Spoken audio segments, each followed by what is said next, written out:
हैं।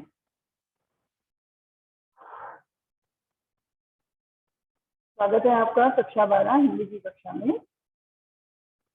हमने अपनी विगत कक्षा में जनसंचार के माध्यमों में प्रिंट मीडिया और रेडियो के विषय में उनके विशेषताओं, उनके गुण आदि के विषय में चर्चा प्राप्त की थी और साथ में उनके खामियों के विषय में भी जानकारी हासिल की थी। आज हम बढ़ेंगे अपने जनसंचार के प्रमुख माध्यम दृश्य एवं श्रव्य माध्यम टेलीविजन की ओर। टेलीविजन आप सभी जानते हैं, टेलीविजन जिसके अंदर आवाज के साथ साथ दृश्यों की भी अहमियत होती है। ये कहने की आवश्यकता नहीं है कि टेलीविजन देखने और सुनने का मजा नहीं, क्योंकि इसके लिए तो आपको पता है कि जो भी समाचार या जो भी आलेख यानी स्क्रिप्ट लिखी जाती है उसमें इस बात का खास ध्यान रखने की आवश्यकता है कि जब आपके जो शब्द हैं वो पर्दे पर दिखने वाले दृश्य के बिल्कुल अनुकूल हो, यानी आप जो वहाँ पे स्टेटमेंट दे रहे हो वो आपके उस सीन के बिल्कुल अकॉर्डिंग हो। अभी तक हमने अपने प्रिंट और रेडियो माध्यम से लेखन की शर्तों पर चर्चा की, लेकिन टेलीविजन लेखन के इन दोनों माध्यमों से टेलीविजन का जो लेखन है वो इन दोनों माध्यमों से काफी अलग है, क्योंकि इसमें कम से कम शब्दों में ज्यादा से ज्यादा खबर जो है वो बताने की कला का इस्तेमाल किया जाता है। तो चलिए, टीवी के लिए खबर लिखने की बुनियादी शर्त क्या है, वो है दृश्य। उस दृश्य के साथ ही लेखन किया जाता है। दृश्य यानी कैमरे से लिए गए शॉट्स, और ये शॉट्स जो है जिनके आधार पर ये सारी खबर, उसकी खबर का ताना बाना बुना जाता है। अगर शॉट्स आसमान के हैं तो जिक्र भी आसमान का होगा। अगर कहीं आग लगी है तो हम उसी का जिक्र करेंगे, पानी का नहीं। मान लीजिए दिल्ली की किसी इमारत में आग लगने की खबर लिखी हुई है तो आमतौर पे जो खबर का इंट्रो है वो इस तरह से बनेगा, अखबार में। अखबार जो प्रिंट मीडिया है उसमें खबर का इंट्रो क्या होगा कि दिल्ली के लाजपत नगर की दुकान में आज शाम आग लगने से 2 घायल लोग हो गए और लाखों रुपयों की संपत्ति जो है उजलकर राख हो गई। ये आग शॉर्ट सर्किट की वजह से हुई थी। तो देखिए, आग लगी, कहाँ लगी, कितना नुकसान हुआ, किस कारण से लगी, ये सारी चीजें यहाँ प्रिंट मीडिया में जिस तरह से इस समाचार को लिखा गया है अभिव्यक्त होगी। लेकिन टीवी में इस खबर की शुरुआत कुछ अलग तरह से होगी। क्यों? क्योंकि टेलीविजन के ऊपर खबर के साथ साथ क्या होगा, उसका दृश्य भी उपस्थित किया जाएगा, है ना। क्या होगा? शुरुआती हिस्सा जिसमें मुख्य हेडलाइन होगी, जो बिना दृश्य के जो न्यूज रीडर है, जो एंकर है, वो पढ़ेगा। दूसरा हिस्सा वो होगा जहां से पर्दे पर एंकर की जगह खबर से संबंधित सीन दिखाई जाएंगे, है ना। इसीलिए टेलीविजन पर खबर 2 हिस्सों में बंट जाती है। अगर खबरों के प्रस्तुतिकरण के तरीके पर बात करें तो इसके भी कई तकनीकी पहलू हैं जिनको अलग अलग नामों से संबोधित किया गया है। टेलीविजन के ऊपर जो खबर प्रस्तुत की जाती है उसको 2 हिस्सों में बांट दिया। पहले हेडलाइन है जो न्यूज रीडर बोलेगा, लेकिन हेडलाइन के साथ साथ उसी न्यूज को जो है और अच्छे ढंग से दर्शकों तक पहुंचाने के लिए उस जगह के सीन जो है, उस जगह के कैमरे से लिए गए शॉट्स जो है वो प्रदर्शित किए जाते हैं। उन शॉट्स को प्रदर्शित करते समय जो भाषा, जो लैंग्वेज या जो न्यूज काम में ली जाती है वो थोड़ी अलग आ जाती है। क्यों? क्योंकि उस न्यूज को उस सीन के साथ कोऑर्डिनेट करके चलना बहुत जरूरी होता है। देखिए, फिलहाल हम दिल्ली में आग की जिस खबर पर चर्चा कर रहे हैं तो टीवी में पेश करने के तरीकों पर अगर बात करें तो अखबार में जिस तरह से इंट्रो हमने लिखा उसे टीवी में एक एंकर सूचना के तौर पर सबसे पहले पढ़ेगा। सही है ना, कि दिल्ली के इस लाजपत नगर में आग लगी। लेकिन आग लगने के दृश्य अगर हमारे पास हैं तो उसे प्रारंभिक सूचना के बाद हम इसे इस तरह से लिखेंगे। क्या लिखेंगे? देखिए, आग की ये लपटें सबसे पहले शाम 4 बजे दिखी और फिर तेजी से फैल गई, यानी शुरुआत वाला दृश्य, फिर जैसे लपटें लगी वो दृश्य, लपटें और ज्यादा दीर्घ रूप धारण करने लगी वो दृश्य। तो उस दृश्य के साथ साथ जो एंकर है, न्यूज रीडर है, वो अपनी बात को कोऑर्डिनेट करते हुए चलता चला जाएगा, न्यूज बोलता चला जाएगा। निश्चय ही इस खबर की सबसे बेहतर शुरुआत ऐसे ही हो सकती है, लेकिन दृश्य के साथ बंधे होने की शर्त पर ही खबर लागू होगी, है ना। इसीलिए टेलीविजन के लिए लेखन कई तरीकों से होता है, लेकिन टेलीविजन पर खबर पेश करने के तरीकों में लगातार बदलाव आ रहा है, इसलिए इसे लिखने के तरीके भी लगातार बदल रहे हैं। इसे समझने के लिए जरूरी है कि हम टीवी पर दिखाई जाने वाली खबरों के तस्वीर ढांचे या फॉर्मेट को अच्छे से समझें। तो देखिए टीवी पर खबरों के विभिन्न चरण क्या है, स्टेप बाय स्टेप देखेंगे। किसी भी टीवी चैनल पर खबर देने का मूल आधार वही होता है जो प्रिंट या रेडियो पत्रकारिता के क्षेत्र में प्रचलित है, यानी सबसे पहले क्या है, जानकारी देना, सूचना साझा करना। टीवी में भी ये सूचनाएं कई चरणों से होकर दर्शकों के पास पहुंचती है। आपने टीवी पर न्यूज देखी है, पहले जो न्यूज रीडर होते हैं वो हेडलाइन बता देते हैं, हेडलाइन के साथ ही पीछे एक बैकग्राउंड म्यूजिक चल रहा होता है, जैसी न्यूज होगी वैसा म्यूजिक होगा। अगर शोक से रिलेटेड है तो शोक, बहुत मध्यम सा धुन जो है वो पीछे चलती चलेगी। अगर उत्साह और जोश से परिपूर्ण होगी तो वो वैसा का वैसा म्यूजिक पीछे चल रहा होगा। अगर देश के सीमाओं से रिलेटेड है, देश के प्राउड से रिलेटेड है, तो पीछे हमारे राष्ट्रगान की या उसकी देश से रिलेटेड कोई पैट्रियोटिक सॉन्ग की धुन चल रही होगी, तो बैकग्राउंड म्यूजिक होगा। जैसे सीन क्रिएट हुए, वहां पे कोई दृश्य आए, कैमरे से जो दृश्य खींचे गए हैं वो दृश्य जैसे ही आए तो एंकर जो न्यूज पढ़ रहा है वो दृश्यों से कोऑर्डिनेट होकर के पढ़ेगा। ठीक है, कई बार आपने देखा होगा कि जिस जगह पे जो भी घटना घटित हो रही है वहां पे रिपोर्टर्स होते हैं, तो रिपोर्टर्स के पास भी क्या होता है, कैमरा होता है। तो उस कैमरे के साथ हम क्या करते हैं, अपना कनेक्शन जो है हम कॉन्टेक्ट करने की कोशिश करते हैं। अब जो रिपोर्टर से मिली न्यूज है उसको आप वहां पर दिखा रहे हो, तो वो एंकर जो है उस चीज को भी अपनी तरफ से उसमें एडिटिंग करते हुए उसको पढ़ते हुए चलेगा। कई बार हम रिपोर्टर्स के पास ही पूरी न्यूज सौंप लेते हैं, क्योंकि उसके पास एक कैमरा होता है, वो रिपोर्टर हमें बताता है इस जगह पे मैं गया, ये देखिए ये हालात है, फिर मैं वापस आगे की ओर बढ़ रहा हूँ, लोगों के व्यूज ले रहा हूँ। तो जब वो रिपोर्टर अपनी बात हमारे सामने रख रहा होगा, दर्शकों के सामने रख रहा होगा, उस समय एंकर जो है अपनी आगे की भूमिका तैयार कर लेगा। और वो क्या करेगा, फिर एंकर बाइट यानी एक वाक्यांश, वाक्य तैयार करेगा, उसके संबंध में अपने कुछ ना कुछ कमेंट, अपने कुछ ना कुछ समाचार जो है वो तैयार करेगा। तो देखिए क्या है इसके स्टेप। सबसे पहले आता है फ्लैश यानी ब्रेकिंग न्यूज। क्या है ब्रेकिंग न्यूज, कि सबसे पहले कोई भी बड़ी खबर फ्लैश या ब्रेकिंग न्यूज के रूप में तत्काल दर्शकों तक पहुंचाई जाती है। इसमें कम से कम शब्दों में महज सूचना देनी होती है। फिर आता है ड्राई एंकर। ड्राई एंकर क्या है, यानी एंकर जो खबर पढ़ने वाला है वो खबर के बारे में दर्शकों को सीधे सीधे बताता है। क्या बताता है, कहाँ, क्या, कब और कैसे हुआ। और जब खबर के जब तक दृश्य नहीं आते एंकर के पास, वो दर्शकों को रिपोर्टर से मिली जानकारी के आधार पर सूचनाओं का आदान प्रदान करते रहता है, यानी सूचनाएं दर्शकों तक पहुंचाता रहता है। अब अभी तक तो सीन आई नहीं है, कैमरे से खींचे हुए शॉट्स जो है उसके पास आए नहीं है। अब क्या है, वो रिपोर्टर से कांटेक्ट करने की कोशिश करता है ना। टीवी के अंदर जब भी हम न्यूज देखते हैं तो रिपोर्टर जो एंकर जो है वो कहता है कि भाई हम उसके पास करने की कोशिश करते हैं, उनसे हम संपर्क साधने की कोशिश करते हैं, जैसे फोन है। यानी इसके बाद खबर का विस्तार होता है। एंकर जो है रिपोर्टर से फोन पर बात करके वो सूचनाएं दर्शकों तक पहुंचाता है। इसमें रिपोर्टर घटना वाली जगह पर मौजूद है और वहां से जितनी ज्यादा से ज्यादा जानकारी उसको मिलती है वो अपने दर्शकों को बताता चलता है। अब क्या हुआ, एंकर विजुअल। क्यों, क्योंकि वहां से रिपोर्टर ने क्या की है, कुछ तस्वीरें साझा की है। देखिए जब घटना के दृश्य या विजुअल मिल जाते हैं तो उन दृश्यों के आधार पर खबर लिखी जाती है और एंकर उसको पढ़ता रहता है। इस खबर की शुरुआत भी प्रारंभिक सूचना से ही होती है और बाद में कुछ वाक्यों पर प्राप्त दृश्य वहां पर दिखाए जाते हैं। तो देखिए क्या क्या चीजें हैं। सबसे पहले ब्रेकिंग न्यूज यानी फ्लैश, उसके बाद ड्राई एंकर यानी एंकर सिर्फ अपनी जानकारी जो है वो दर्शकों तक देता है। फिर फोन यानी रिपोर्टर से कॉन्टेक्ट साधा जाता है और रिपोर्टर जो जो बातें या जानकारी दे रहा है वो दर्शकों तक पहुंचाई जाती है।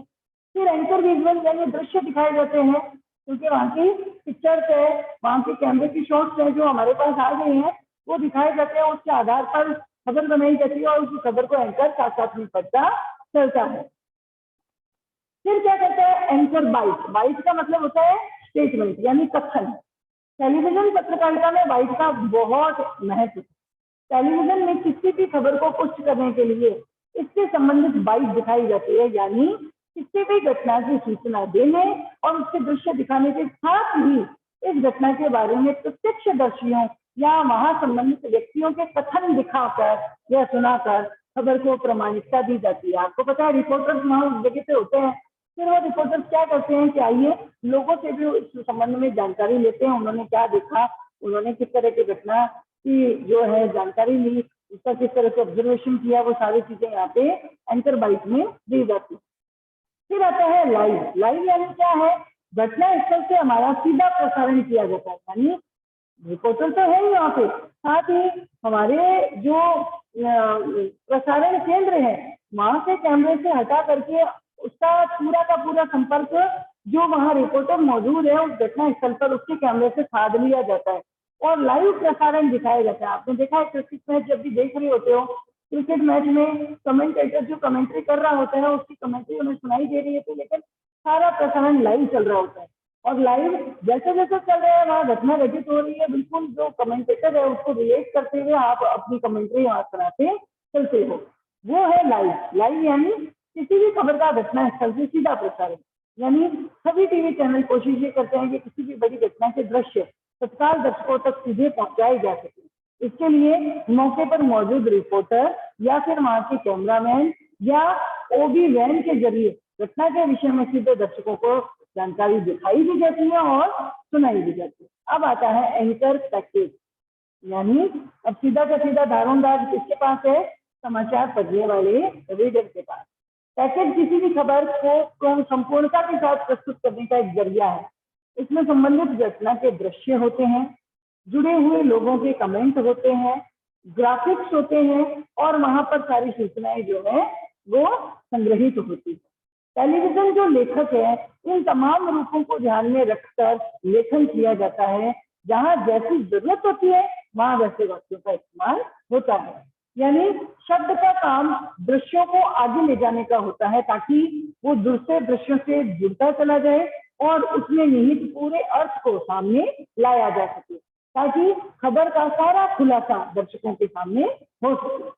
अक्सर टीवी पर खबर लिखने की एक प्रचलित शैली दिखाई देती है। क्या है, पहला वाक्य दृश्य के वर्णन से शुरू होता है, जैसे दिल्ली के रामलीला मैदान में हो रही ये सभा, तो वहां मैदान दिखाया जा रहा है, या फिर झील में छलांग लगाते ये बच्चे, वहां पे वो सीन दिखाए जा रहे हैं। इस प्रचलित शैली में आसानी ये है कि बिना किसी कल्पनाशीलता के टीवी रिपोर्टिंग का बुनियादी अनुशासन यानी दृश्य पर लेखन निभ जाता है, यानी जैसा सीन है जैसा वहां पे लेखन किया, लेकिन इसमें शब्दों की भूमिका क्या हो जाती है, बेमानी हो जाती है, यानी शब्द अपना कम कारगर साबित होते हैं बजाय की दृश्यों के। दृश्य ज्यादा कारगर साबित होते हैं, है ना। दर्शक जो अपनी आंखों से देख रहा है उसको वहां पे दोहराने की कोई जरूरत भी नहीं है। कोई कल्पनाशील रिपोर्टर इन्हीं दृश्यों को अपने शब्दों में ज्यादा से ज्यादा बड़े मायने दे सकता है। कैसे लिखेगा, देखो, दिल्ली के रामलीला मैदान में हो रही इस सभा में लोग आए नहीं है, लाए नहीं है, बल्कि दिल्ली के रामलीला मैदान में हो रही इस सभा में लोग लाए नहीं गए हैं, बल्कि अपनी मर्जी से आए। और हमें क्या पता चल गया, उसकी इंपॉर्टेंस पता चल गई। तो ये जो यहाँ पे बैठक हो रही है, इस बैठक के अंदर लोगों को बुलाया नहीं गया, बल्कि वो अपने मन से आए, अपनी मर्जी से आए। इसी तरह से झील में छलांग लगाते बच्चों के शॉर्ट्स के साथ लिखा जा सकता है। शॉर्ट्स यानी चित्र। इन दिनों तेज गर्मी से निजात पाने का एक तरीका ये भी है। तो ये क्या हो गया, उस खबर को और ज्यादा मजबूती देता है। जैसे अगर वैलेंटाइन डे सेलिब्रेशन की खबर नहीं है और एक दूसरे को बधाई देने का कोई शॉर्ट हो अगर एंकर के पास, तो इसे कई तरीकों से लिखा जा सकता है। इसे प्रचलित तरीके में इस प्रकार लिखा जाएगा, क्या लिखा जाएगा, देखो, वैलेंटाइन डे पर एक दूसरे को बधाई देते ये छात्र। और दूसरा तरीका इसको किसी ऐप से जोड़ने का भी है, देखो, यहीं से रिपोर्टर की दृष्टि सक्रिय होती है और उसकी अपनी समझ भी दिखाई देती है। वो लिख सकता है, क्या दिखता है, वैलेंटाइन डे हमारे यहाँ संस्कृति का नहीं है, तो वो क्या लिखेगा, देखो, भारतीय समाज में आई इस कलम से लोग खुश भी हैं और दुखी भी, या फिर यह नई आधुनिकता परंपरावादियों को रास नहीं आ रही है। देखते हैं ना हम, तो यहाँ पे कई विरोधी भी हैं, जैसे बजरंग दल के नेता वगैरह होते हैं, वो कई ऐसी जो दृश्य हैं, वो दृश्य अगर एंकर के पास मिल जाते हैं तो यहाँ पर बता दिया जाता है कि ये जो पाश्चात्य संस्कृति है उसका अनुकरण करते हुए हमारी जो युवा पीढ़ी पथ भ्रमित हो रही है, उसके कुछ सीन आपके सामने प्रस्तुत किए जा रहे हैं, तो वो सीन वहाँ दिखाए जाते हैं। तो वहाँ पे क्या होता है, जो टीवी एंकर है वो अपनी उस खबर को और ज्यादा क्या हो जाता है, जिससे क्या कहते हैं, नमक मिर्च लगा के प्रस्तुत करता है, और ज्यादा मनोरंजक रूप में प्रस्तुत करता है। शब्द सारे के सारे जो खेल है वो किस पे डिपेंड करता है, जैसे सीन है वैसे शब्द होने चाहिए। देखो, उनमें तालमेल होना चाहिए।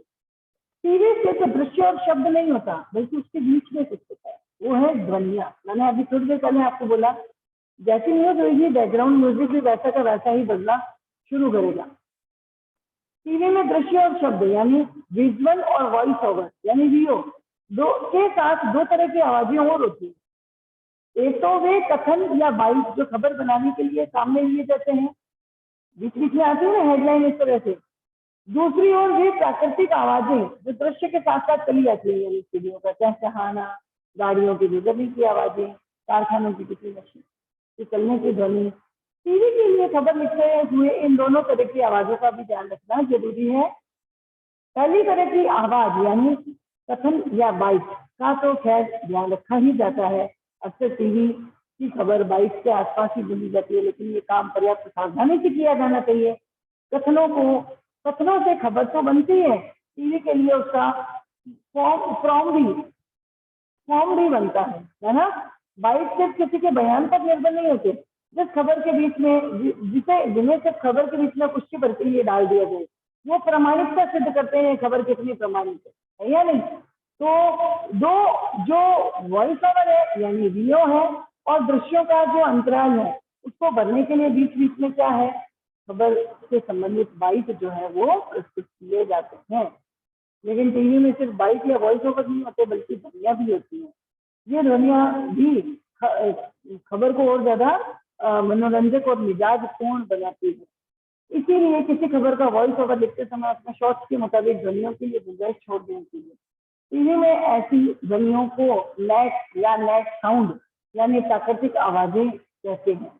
यानी वो आवाजें जो शूट करते समय खुद ब खुद चली आती हैं। जैसे रिपोर्टर किसी आंदोलन की खबर ला रहे हैं तो उसमें खूब नारे लग रहे हैं, वहां अगर सिर्फ इतना बताकर निकल जाता है कि उसमें कई नारे लग रही हैं, उसके बाद किसी नेता के बाइक का इस्तेमाल करता है तो ये खबर का नमूना नहीं कहलाएगा। अच्छी खबर का नमूना क्या है कि वे नारे लगाते हुए लोगों को दिखाए और उसकी गुंजाइश अपनी वीओ यानी वॉइस ओवर में छोड़नी होगी। ठीक है, ध्वनियों के साथ साथ ऐसे दृश्यों के अंतराल भी खबर के लिए बहुत उपयोगी होते हैं। जैसे कोई क्रिकेट मैच चल रहा है, क्रिकेट मैच की खबर में वॉइस ओवर खत्म होने के बाद कुछ देर तक मैदान में शॉट्स चलते रहते हैं तो दर्शकों को अच्छा लगता है। यानी ऐसी खबर लिखते समय भाषा में बहुत सब्र की आवश्यकता होती है। रिपोर्टर सारी बातें खुद बता देना चाहता है, जबकि ज्यादा बेहतर ये होता है कि दृश्य और ध्वनिया वो साथ साथ में भी शामिल करता चले।